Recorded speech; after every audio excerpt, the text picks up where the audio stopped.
ચોરી અને એના ઉપર સીનાચોરી હર્ષ સંઘવીએ ગઈકાલે મારા ઘરે પોલીસ મોકલી, મારા પરિવાર સાથે ગેરવર્તન કર્યું અને એ વાતનો મેં ભાંડો ફોડ્યો જગ જાહેર.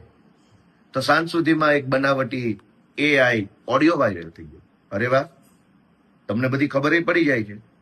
અમે તો આખા વર્ષમાં તમારા ઉપર 100 પ્રકારના મુદ્દા ઉપર આંગળી ઊંચી કરી છે. અમે તમારા વિરુદ્ધમાં કીધું કે તમે ડ્રગ્સના કારોબારની અંદર તમારી આખી પાર્ટી સંડોવાયેલી છે. કેમ અમારો ઓડિયો ના આવ્યો? અમે તો કીધું કે હર્ષ સંઘવી 8 પાસ છે, કેમ ઓડિયો ના આવ્યો મારો એમાં?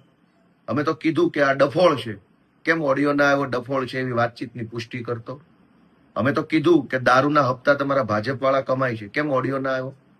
તમારા ઉપર જ્યારે જ્યારે અમે સવાલ ઊંચો કર્યો, સવાલ ઉઠાવ્યો, ત્યારે તો કોઈ ઓડિયો ના આવ્યો કે હા આ વાત સાચી છે.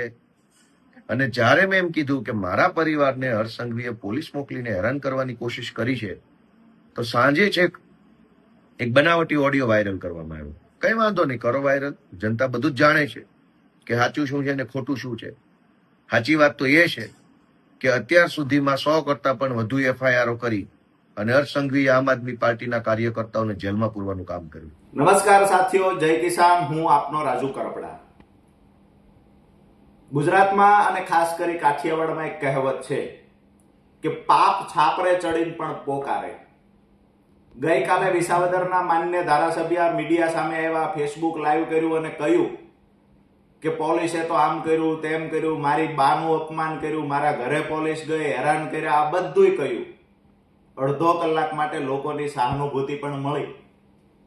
થોડી જ વારમાં પોલીસ દ્વારા ખુલાસા કરવામાં આવ્યા કે અમે તો વોરંટ ઇસ્યુ કરવા ગયા હતા, વોરંટ બજાવવા ગયા હતા. વેબસાઇટ પર વોરંટ અને ઘરના ફોટા સાથેની માહિતી પણ જાહેર કરવામાં આવી.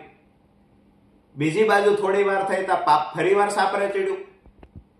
જીતુભાઈ નામના વ્યક્તિનું રેકોર્ડિંગ વાયરલ થયું.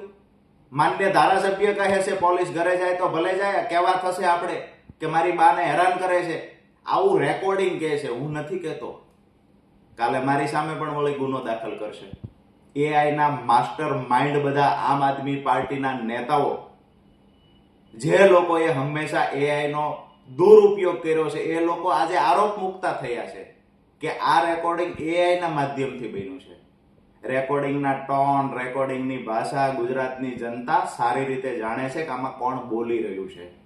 બીજી વાત એ પણ છે કે મારો 5 વર્ષ પાર્ટીએ ઉપયોગ કર્યો, હું હેરાન થયો પાર્ટી માટે થઈ, એનું મને દુઃખ હતું. ગઈકાલથી આ દુઃખ મને નથી.